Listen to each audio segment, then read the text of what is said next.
Tanti saluti a voi tutti che siete con noi in Antate Paese, Radio Corsica Internazionale, vostra matinale. Siamo io di 1 d'ottobre e come sempre ci ritroviamo per matinale tutti i lunedì a venerdì. Ecco. Bonjour, salut à tous.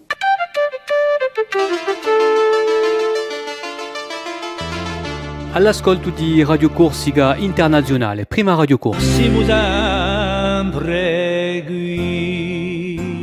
Grand bonjour à vous tous, en ce jeudi 9 octobre. Et très très bonne fête à tous les Denis, tiens, aujourd'hui. Bon, comme d'habitude, hein, les rubriques, vous commencez à avoir l'habitude, que ce soit sur Radio Corse Internationale ou bien sur Télépaèse, avec cette matinale, avec nos chroniqueurs. Au programme aujourd'hui, côté invité, nous aurons toujours fait un petit détour du côté d'Artemare, avec un invité qui est donc aujourd'hui Claude Lelouch, et nous parlerons aussi de Bastia Ville Digitale. Pour le moment, on va se faire un petit détour sur le point météo et information de ce jour avec Philippe Jam.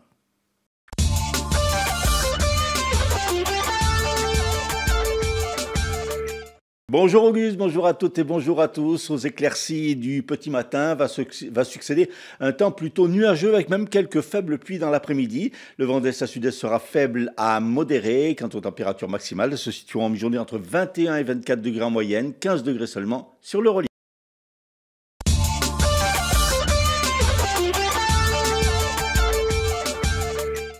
Le corps sans vie d'un ressortissant suisse d'une soixantaine d'années a été découvert sur une plage à Borgo. Le parquet de Bastia a ouvert une enquête judiciaire du chef de meurtre afin de déterminer les circonstances exactes du décès. Les premiers éléments médicaux ont en effet révélé plusieurs blessures sur le corps de la victime. Selon les premiers éléments de l'enquête, la victime vivait dans des conditions précaires dans le secteur de la Marade. Un violent incendie s'est déclaré hier matin à Corbar en Balagne. Malgré l'intervention des pompiers, les flammes ont parcouru 7000 mètres carrés de maquis et de broussailles, détruit un bateau, une épave de véhicule et un mobil-home. Le tribunal correctionnel de Bastia a condamné Don Georges Gianni, maire de Lecce, à 5 mois de prison avec sursis, 5 000 € d'amende pour prise illégale d'intérêt. La justice lui reprochait d'avoir délivré plusieurs permis d'aménager et de construire à des sociétés liées à ses fils entre 2014 et 2022. Les faits avaient été dénoncés par des anonymes auprès des services de la préfecture de la Corse du Sud et le parquet d'Ajaccio avait alors ouvert une enquête. Autre condamnation rendue publique hier par le procureur de Bastia, celle des présidents successifs de la communauté de communes Pasquale Paoli, Paolo Santu Parigi et François Sargentini ont été condamnés à 5 mois de prison avec sursis et 5 000 € d'amende pour des faits de favoritisme dans l'attribution de marchés relatifs à la collecte et au traitement des déchets. Dans ce dossier, une enquête préliminaire avait été ouverte par le parquet de Bastia en juin 2022. Une trentaine de pêcheurs ont occupé hier les bureaux de l'URSSAF à Ajaccio et bloqué son accès. Par cette action, ils entendaient dénoncer les normes et les contraintes liées à la pêche artisanale qui les empêchaient de se développer. Le mouvement pourrait se durcir. Ils seront toutefois reçus par le préfet de Corse très prochainement. Autre mouvement de protestation, celui des membres du syndicat Unité de la Police nationale. Ils se sont rassemblés hier devant le palais de justice de Bastia pour dénoncer le manque d'effectifs, la surcharge de travail et la perte d'attractivité de la filière investigation. Une situation qui, selon eux, affecte directement la qualité du service rendu à la population. Les policiers attendent une réponse positive de l'État, sans quoi le mouvement pourrait s'amplifier. Un nouvel hélicoptère pour les secours en Corse du Sud. L'appareil a été présenté hier à la presse à la base de la sécurité civile d'Ajaccio. Cet hélicoptère H145D3 est plus moderne, plus puissant et plus sûr que l'ancien qui avait dans ses pales quelques 21 ans de service. Grâce à sa puissance, Dragon 2A permettra également d'effectuer certaines manœuvres que le précédent ne pouvait pas, comme par exemple le treuillage de nuit en milieu maritime. Au terme de la deuxième étape du 25e Tour de Corse historique automobile, celui-ci est toujours mené par Bertrand Facio sur sa Porsche. Le duo Valicioni-Hocher sur M3 est à 27 secondes, Capanaccia-Tirant sur M3 également à 41 secondes. Troisième étape ce jeudi avec 5 spéciales entre Ajaccio et Bonifacio.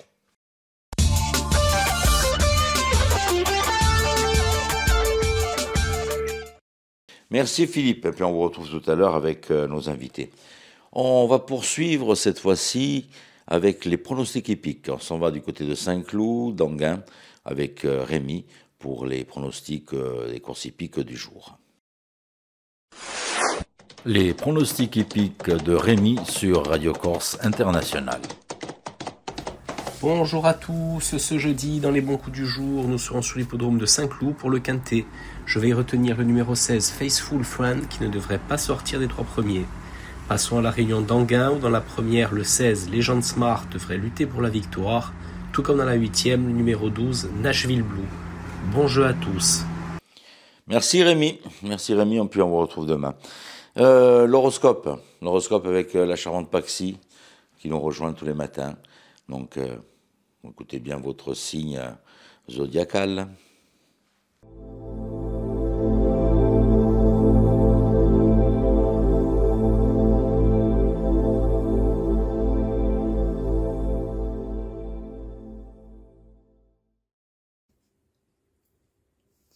Et bonjour à tous, on se retrouve pour ce jeudi, on va voir un petit peu ce que l'on a à vous dire.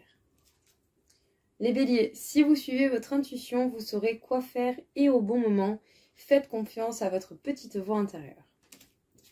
Les taureaux, vous pourrez vous sentir aujourd'hui particulièrement nostalgique, surtout dans le domaine sentimental. Peut-être que certaines habitudes que vous avez déjà eues dans des relations passées, une personne, une rencontre, un lien, un sentiment fort particulier pourraient vous manquer aujourd'hui. Donc petit air de nostalgie, mais rien de bien grave non plus. Les Gémeaux, vous allez avoir des choix importants à faire aujourd'hui qui pourraient vraiment vous apporter une très grande abondance d'une manière générale dans votre vie. Voyez avec le cœur qu'est-ce qui vous justement vous fera plaisir et qu'est-ce qui vibrera le plus avec vous. Les Cancers, vous pourriez avoir envie de passer du temps avec les gens que vous aimez, que ce soit votre famille, vos amis ou des personnes auxquelles vous tenez tout simplement. Vous allez avoir envie de bien vous entourer et de passer un bon moment. Les lions, aujourd'hui, phase d'observation, phase de stagnation, ce n'est pas le moment où il faut mettre des efforts. Aujourd'hui, on observe, on se pose et on réfléchit. Les vierges, vous allez avoir des choix importants à faire pour votre propre bien-être, pour votre paix intérieure. Prenez du recul et voyez qu'est-ce qui correspond réellement avec vous. Qu'est-ce qui vibre en vous et quel choix justement vous est proposé qui pourrait vous correspondre. Les balances, si des personnes aujourd'hui cherchent à venir provoquer des disputes, à dire des mécontentements ou toute autre chose. Bref, aujourd'hui, si on vient vous embêter, vous n'allez pas vous laisser faire, vous saurez trouver les réponses adéquates aux propos que les autres pourront avoir auprès de vous. Les scorpions, vous allez être très grandement dévoués pour la personne que vous aimez. Vous n'hésiterez pas à faire les efforts qui sont nécessaires pour prouver votre amour. Les sagittaires, un besoin de sécurité se fait sentir. Si certains détails sont à rectifier pour vous sentir beaucoup plus à l'aise et beaucoup plus ancré, faites-le, ça ne sera que plus bénéfique pour vous par la suite. Les capricornes, il faudra accepter aujourd'hui le point de vue des autres. Tout le monde n'a pas la même perspective, tout le monde n'a pas votre vision et votre façon de penser. Acceptez que d'autres possibilités sont à côté de vous et surtout, ne prenez pas à cœur ce que les autres peuvent dire ou penser. Les Verseaux, vous pourriez avoir aujourd'hui pas mal de prémices sur des personnes qui peuvent être, manipulatrices et mensongères. Donc, vous saurez repérer justement ces personnes qui ne sont pas si bienveillantes envers vous et qui pourraient chercher à profiter de votre personne. Ne vous laissez pas faire, mettez vos limites et tout devrait bien se passer. Et enfin, les Poissons, vous allez avoir aujourd'hui de beaux résultats, des victoires, des réussites, mais ce n'est pas pour autant que vous allez vous sentir pleinement heureux. Ce n'est pas ça qui va concrètement faire votre bonheur de cette journée. Ce sera peut-être d'autres choses, mais en tout cas, vous allez avoir le résultat de certains efforts qui auront été mis par le passé. Voilà tout le monde, je vous souhaite à tous une très belle journée et je vous dis à bientôt.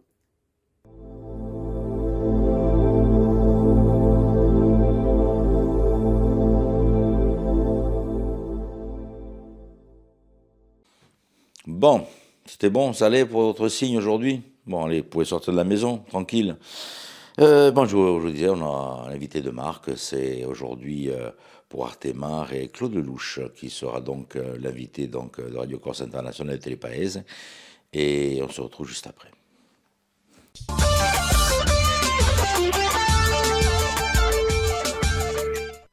Notre invité Claude Lelouch, invité d'honneur de cette 43e édition d'Artemar. Claude Lelouch, merci, bonjour. Bonjour, bonjour. Alors, vous êtes très sollicité. Qu'est-ce qui vous a fait accepter cette invitation d'Artemar? D'abord, j'ai plutôt tendance à dire oui que non dans la vie, en règle générale. Et puis, je trouve que tous les festivals de cinéma sont très importants pour le cinéma. J'aime le cinéma, je vis une grande histoire d'amour avec lui, et donc à chaque fois que le cinéma me sollicite d'une façon ou d'une autre, je suis là, je suis présent, voilà, pour faire aimer le cinéma à un maximum de gens, surtout par les temps qui courent où les gens se précipitent devant leur télé, devant des séries. Je pense qu'il ne faut pas oublier que le grand écran, on n'a rien fait de mieux, que le grand cinéma, voilà, je suis là pour défendre ce cinéma qui a donné un sens à ma vie, quoi. Alors vous parliez justement d'amour, c'est un thème qui vous est très cher. Bah oui, mais vous savez, c'est le thème principal de l'humanité. Tout le mal qu'on se donne dans la vie, c'est pour aimer ou être aimé. Tout le reste, c'est des lots de consolation.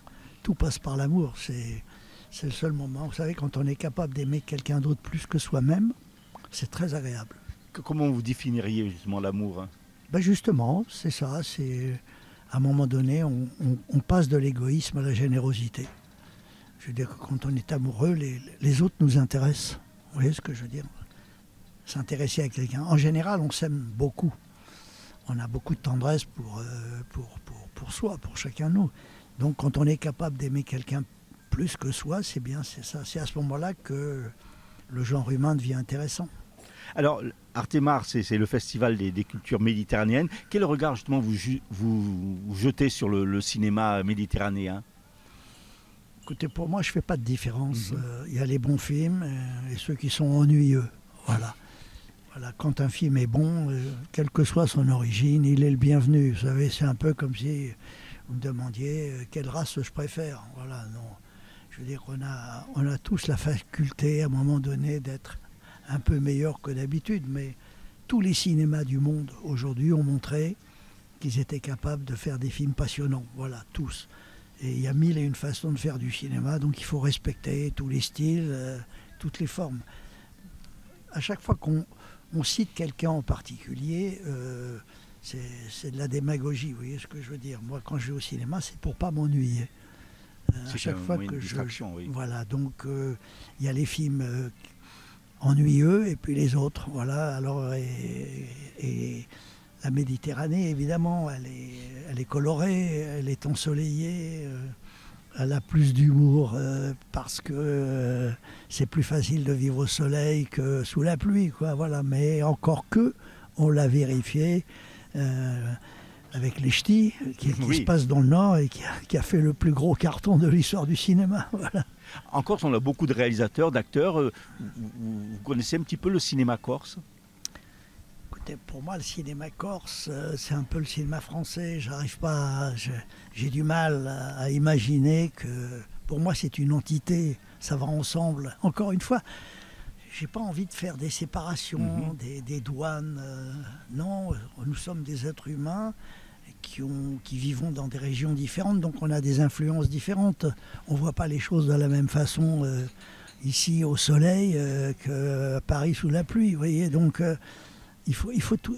Vous savez, j'aime tout. J'aime la vie. J'aime la vie avec ses hauts, ses bas, ses horreurs, ses merveilles. C'est une course d'emmerdement au pays des merveilles. Bon, et donc, chaque seconde est différente. Chaque seconde invente celle d'après. Encore une fois, comptez pas sur moi pour faire partie d'un clan, d'une bande. On a souvent voulu m'associer à la nouvelle. J'ai flirté avec la nouvelle vague, mais je ne l'ai jamais épousée, vous voyez ce que je veux dire. Voilà. Je me suis amusé avec. Alors, le rapport avec la Corse, vous l'avez découverte par la mer, en fait, c'est ça? Non, la Corse, j'ai passé ma vie à venir en Corse. D'abord, comme tout le monde, pour profiter du soleil, profiter de cet endroit magique. J'ai eu la chance de faire le tour de la Corse en bateau. J'ai rien vu de plus beau. C'est magique. Je veux dire que chaque crique, chaque moment était délicieux. On y mange bien. Comme partout, on y trouve des gens de bonne ou de mauvaise humeur. Voilà. Oui.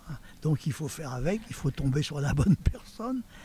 Et puis j'ai tourné avec Catherine Deneuve ici au Club Med, si c'était à refaire. Et puis à chaque fois qu'on m'invite, je dis oui. Je veux dire que... Puis il y a mon pote Dutronc Ouais. qui m'a souvent invité chez lui.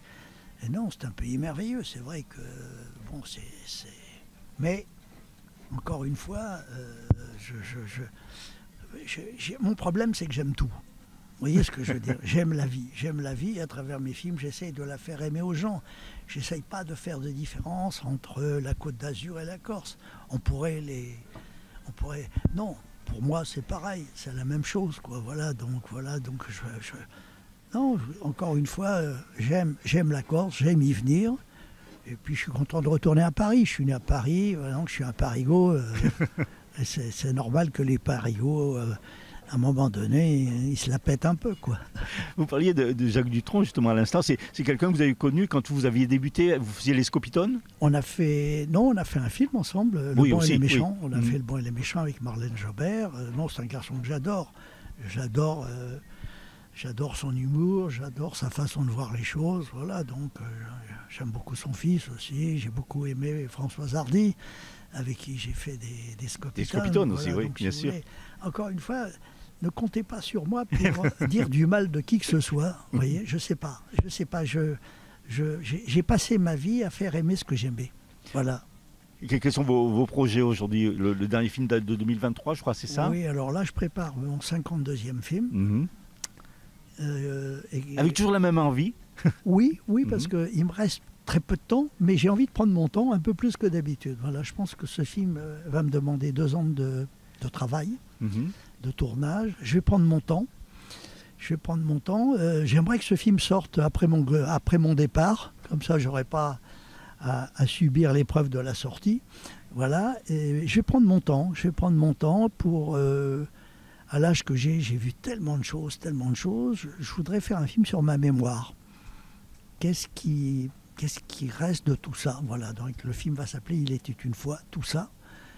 Et je vais essayer de parler dans ce film des choses que j'ai aimées, qui ont fait que, pour moi, la vie a été une belle récréation. Une version filmée, en partie du livre qui vous est consacré? Il y aura un peu de ça, il y aura un peu des uns des autres, il y aura un peu de...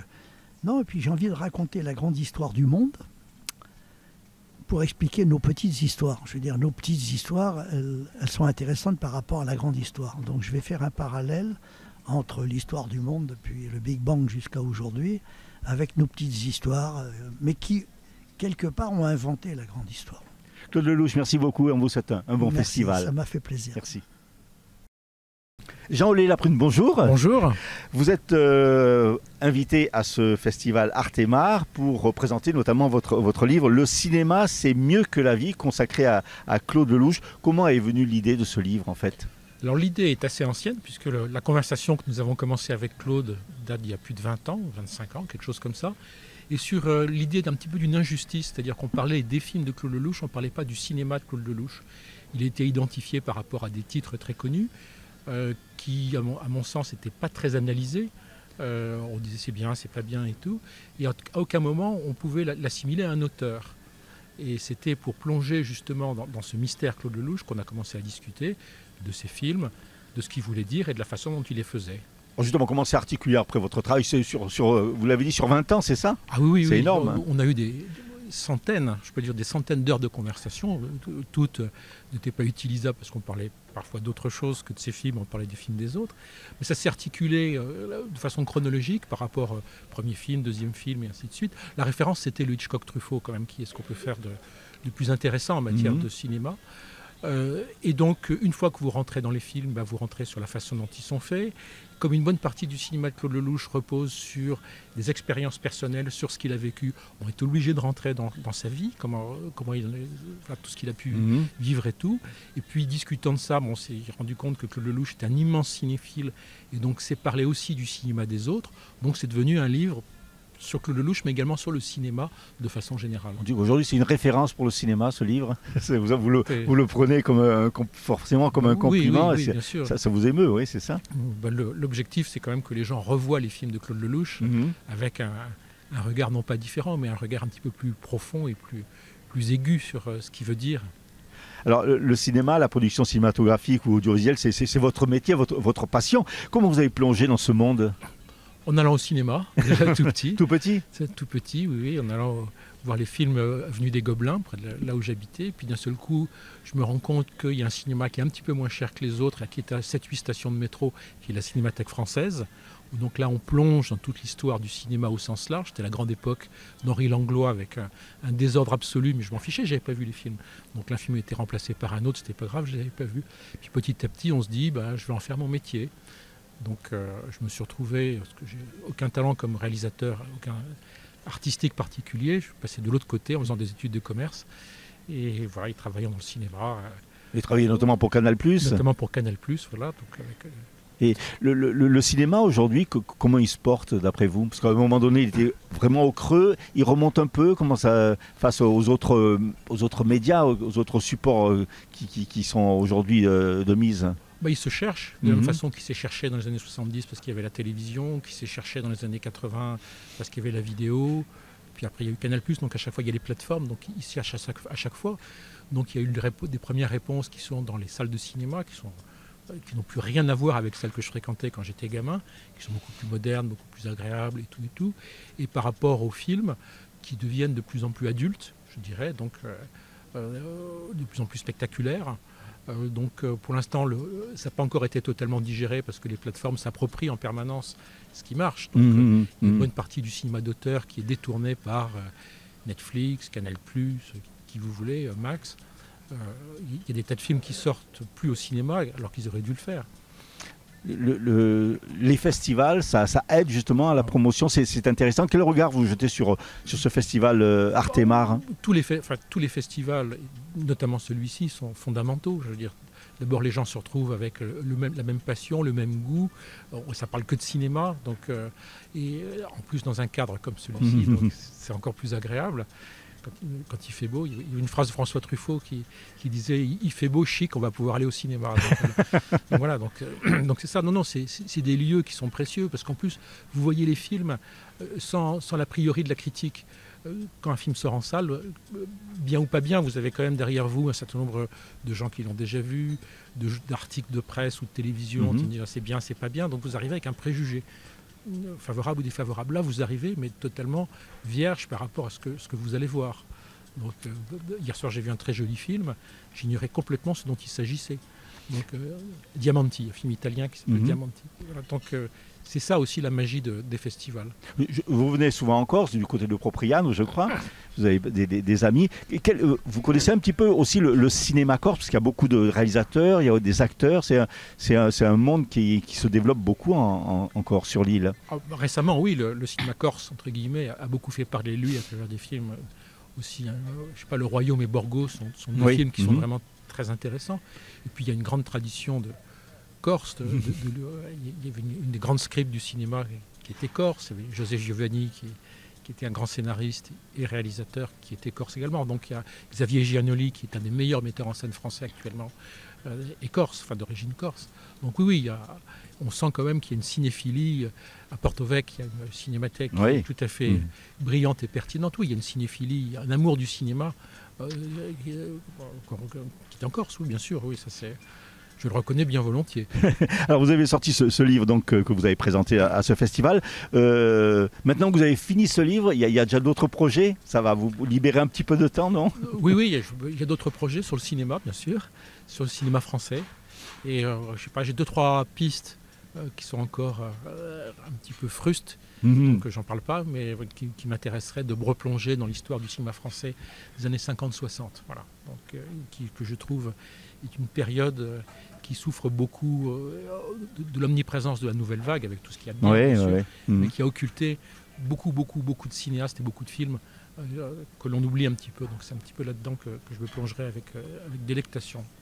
Jean-Olé Laprune, merci beaucoup. On rappelle votre livre « Le cinéma, c'est mieux que la vie », publié aux Presses de la Cité. Merci beaucoup. Merci à vous.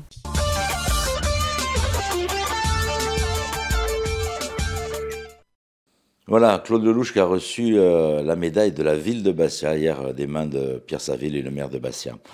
On va poursuivre avec cette manifestation qui va se dérouler donc en cette fin de semaine et la semaine prochaine, Bastia Ville Digitale, Et on va parler donc d'Emao avec notre invité. Notre invité aujourd'hui, Élodie Poignet, qui est chef de projet à l'association Emao Corse, et ce, à l'occasion d'une semaine numérique qui va débuter samedi prochain.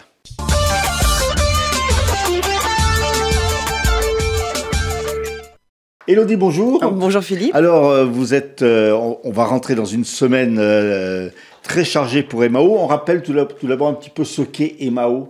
Alors, Emao est une association qui existe depuis, je crois, 2008. Je n'y étais pas encore, mais elle existe depuis 2008. Et qui est une association qui s'occupe principalement du numérique, de l'intelligence collective, des bons usages du numérique et qui essaye d'accompagner la population, les gens, tout public, puisqu'on travaille aussi bien avec les scolaires qu'avec les personnes âgées ou les professionnels, pour des bons usages du numérique et leur donner des outils devant ce numérique qui n'est pas toujours très simple. C'est mettre le numérique à la portée de tous, en fait. Exactement. Alors, vous avez des actions tout au long de l'année, bien entendu, mais là, on entre dans une période très chargée, puisque samedi commence déjà Bastia Ville Digital, c'est ça? Tout à fait. Pour la 15e édition de Bastia Ville Digital, donc on a une édition qui, on va dire, est un peu démultipliée. Donc on a des nouveautés, comme par exemple les journées de la sobriété numérique, qui commencent effectivement le 11, samedi 11, dans les locaux de Opre, où on va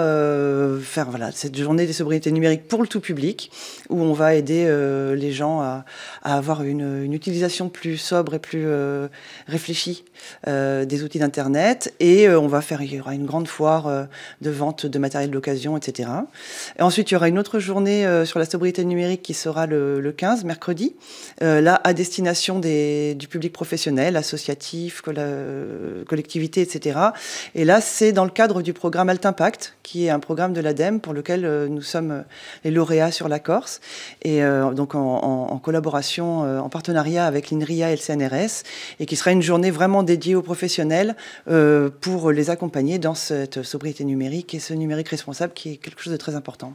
Alors, il y a un pôle central, il y a beaucoup de choses à l'Albor, au centre culturel l'Albor. Tout à fait, pratiquement tout est à l'Albor, où, à part effectivement donc, la journée dont je vous parlais pour le tout public chez Opre, et évidemment la soirée de clôture de l'Arena Social Club qui se fera le 18 dans les jardins suspendus du musée de Bastia. Alors, il y a beaucoup de scolaires justement qui vont venir à l'Albor parce qu'il va y avoir des ateliers, des conférences. Alors, comme d'habitude à Bastia Ville Digital, je veux dire, la colonne vertébrale, ce sont les ateliers de découverte des outils numériques que nous faisons à l'Albor, donc ça toute la semaine. Il y aura aussi 2 usines à projets qui sont des projets, on va dire des mini-hackathons d'idées avec des jeunes où on va partir de leur ville rêvée ou de leur quartier rêvé pour essayer de faire émerger des projets de territoire. Donc ça, effectivement, c'est pour le public scolaire.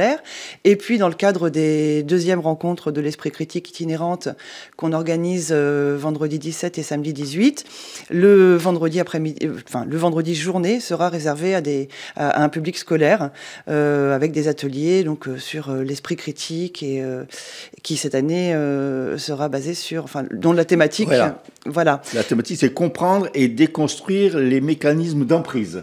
Tout à fait. Donc c'est sur l'emprise de la manipulation, vaste programme, puisqu'on sait que l'emprise de la manipulation, c'est un peu dans tous les domaines, que ce soit professionnel, personnel, etc. Donc c'était un petit peu...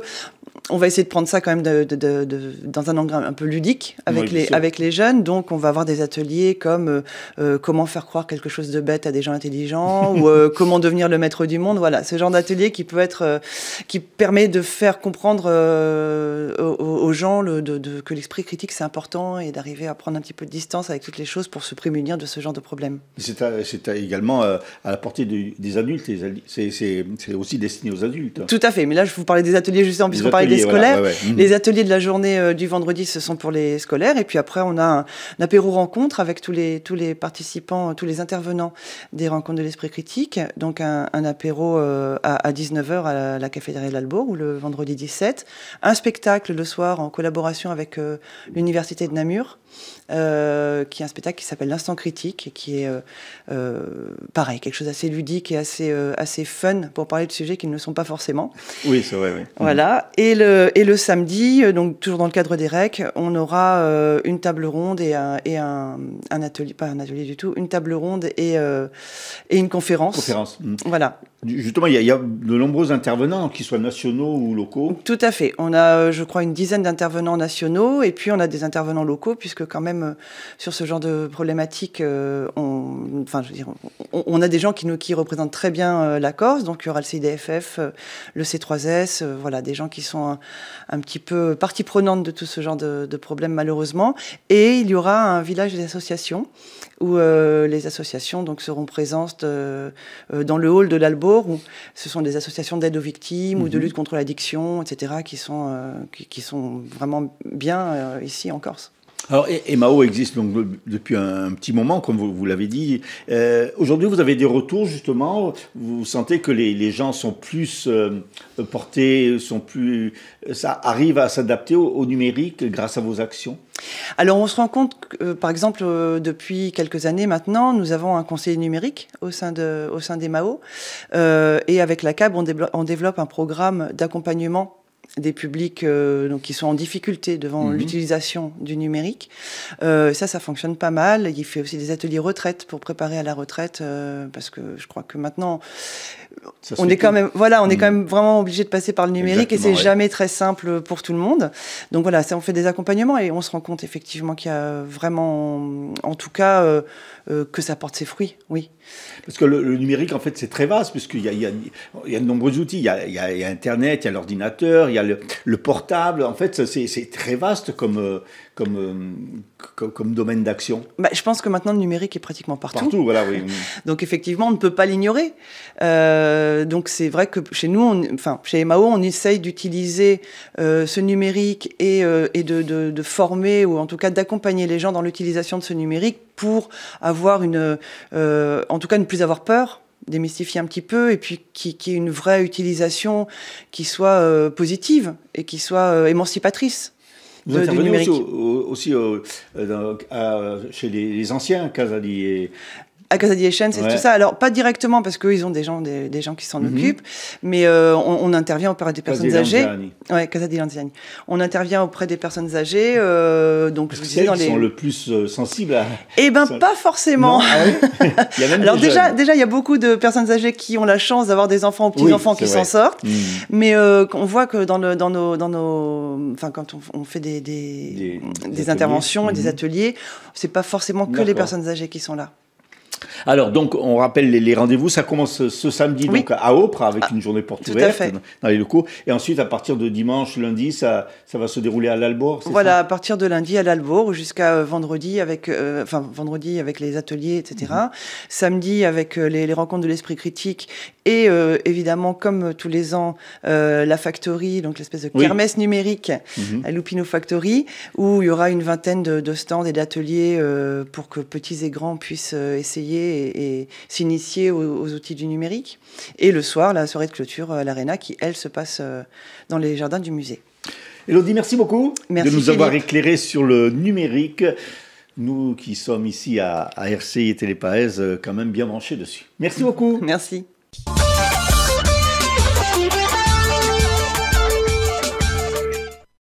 Aussi un petit clin d'œil, tiens, une réunion qui a eu lieu du côté de nos confrères de Boggian Lustral, in Cervione, radio qui émet depuis de nombreuses années, une réunion avec l'ensemble des radios associatives insulaires pour la préparation donc du numérique, du DAB qui devrait arriver donc sur les ondes d'ici 2 ans à peu près, et donc Radio Corse International, je représentais Radio Corse International donc dans cette réunion, voilà donc. Une petite photo, tiens, de toute cette famille des radios locales. Là. Et tiens, un petit clin d'œil à Jacques et à Corinne. Je vous embrasse très très fort. Tiens, bon, on part en voyage, ça vous dit? Avec notre hôtesse de l'air, Marie-Pierre Samani, qui nous emmène du côté de Détroit cette fois-ci. Bonjour et bienvenue dans notre chronique en roue libre. On continue notre série sur les grandes villes des États-Unis. Aujourd'hui, l'épisode 2, on lève les bras pour Détroit. Et quand on dit Détroit, beaucoup pensent à une ville en faillite, aux rues vides, aux émeutes, aux bâtiments abandonnés, bref, une ville hantée de nombreux fantômes. Mais pourtant, Détroit, c'est bien plus que ça. C'est une ville qui a changé le monde. On l'appelle Motor Town, la ville des moteurs, parce qu'au début du XXe siècle, Ford, Chrysler et General Motors y installèrent leurs usines. Les ouvriers affluaient par milliers, notamment des familles afro-américaines, qui ont quitté le Sud, fuyant la ségrégation et la pauvreté durant ce qu'on appelle la Grande Migration. Elles arrivaient à Détroit pour travailler, pour rêver d'une vie meilleure, et ont apporté avec elles leur tradition, leur culture et leur chant. C'est ce mélange de lutte sociale, de rêves ouvriers et de quête de liberté qui a donné naissance à l'âme musicale de Détroit. Et là, normalement, vous devriez me voir venir. Si je vous dis que la contraction de Motor Town, ça donne Motown, voilà, vous l'avez, la Motown, la maison de disques qui a changé la donne pour les artistes de couleur, un label qui a brisé les barrières raciales dans l'industrie de la musique et qui pendant plus de 10 ans a été le principal fournisseur de soul music au monde. Marvin Gaye, Stevie Wonder, Diana Ross et les Supremes, les Commodores, les Jackson 5, Lionel Richie et tellement d'autres. Tous ont commencé ici, dans la petite maison bleue surnommée Hitsville, USA, qui est maintenant le musée de la Motown. En parlant de soul music, Détroit, c'est la ville qui a vu grandir sa reine, Aretha Franklin. C'est dans les églises baptistes de la ville qu'elle a commencé à chanter le gospel avant de conquérir le monde et de le tenir en respect. Mais Détroit n'a pas inventé que la soul. La ville est aussi considérée comme le berceau de la techno. Dans les années 80, une nouvelle musique électronique futuriste y est née, un son qui allait envahir les clubs du monde entier, et aujourd'hui encore, Détroit reste une capitale mondiale de l'électro, avec le festival Movement Music Festival, qui a lieu chaque année durant le mois de mai et qui fêtera, lors de sa prochaine édition, ses 20 ans.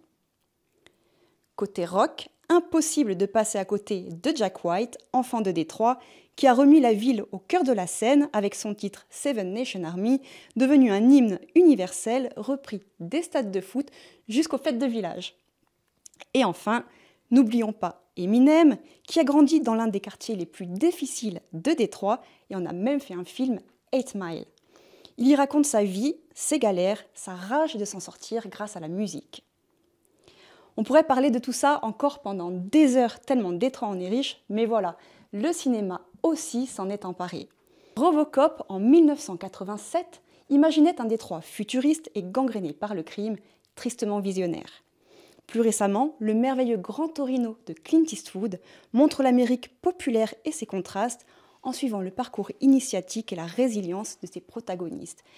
Et enfin, dans Only Lovers Left Alive, Jim Jarmusch y filme une ville romantique, étrange et hantée.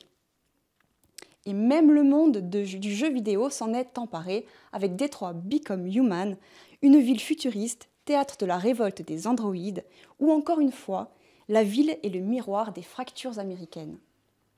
Côté tourisme, sachez que Détroit, c'est la capitale mondiale de l'exploration urbaine, également appelée Urbex, avec ses usines vides, ses théâtres monumentaux abandonnés et des quartiers entiers figés dans le temps. Un immense terrain de jeu pour les photographes, mais attention, beaucoup de lieux sont interdits au public, il faudra être discret. Et si vous préférez la légalité, allez vous balader au Heidelberg Project, une rue entière de maisons transformées en œuvres d'art par Tyree Guyton, que vous aurez peut-être la chance de croiser, ambiance et dépaysement garantis. Alors pour résumer, si un jour vous passez par Détroit, voici quelques indispensables. Le musée de la Motown, dans la fameuse Hitsville, USA, le Guardian Building, chef-d'œuvre art déco surnommé la cathédrale de la finance, la Michigan Central Station, une gare fantôme en pleine rénovation, et le Detroit Institute of Art avec la fresque monumentale de Diego Rivera. Vous pouvez aussi faire un tour dans le People Mover, ce petit métro aérien gratuit qui fait une boucle autour du centre-ville et vous offre une vue unique sur la skyline de Détroit. Et bien sûr, 8 Mile Road, la frontière mythique popularisée par Eminem. Bref, Détroit raconte tout. L'essor industriel, le rêve américain, le déclin brutal et l'art qui renaît de ses ruines. Alors que vous soyez fan de la Motown, de techno, de cinéma ou tout simplement, si vous voulez sortir des sentiers battus, laissez Détroit vous embarquer. C'est terminé pour cette chronique, on se retrouve la semaine prochaine. Je vous laisse profiter de la suite de votre matinale et je vous souhaite une très bonne journée.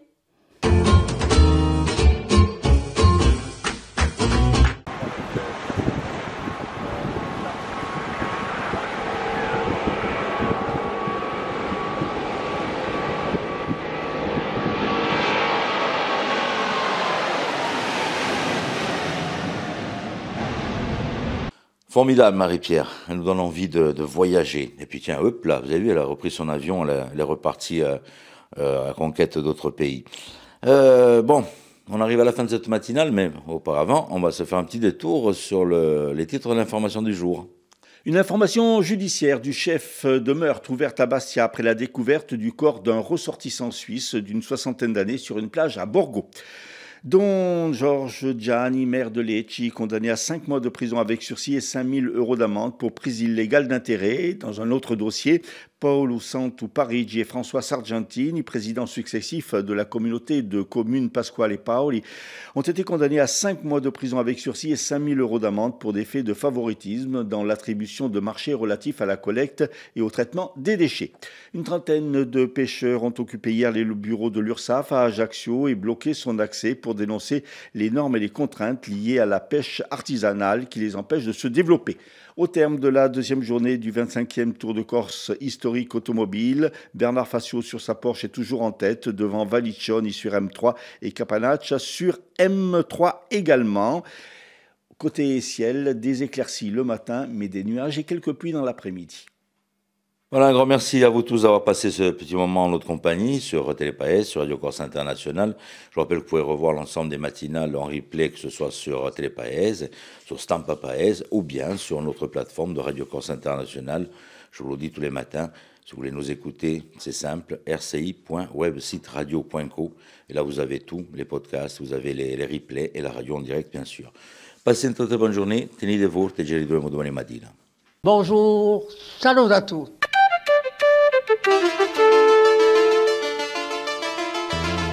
All'ascolto di Radio Corsica Internazionale, prima Radio Corsa. Si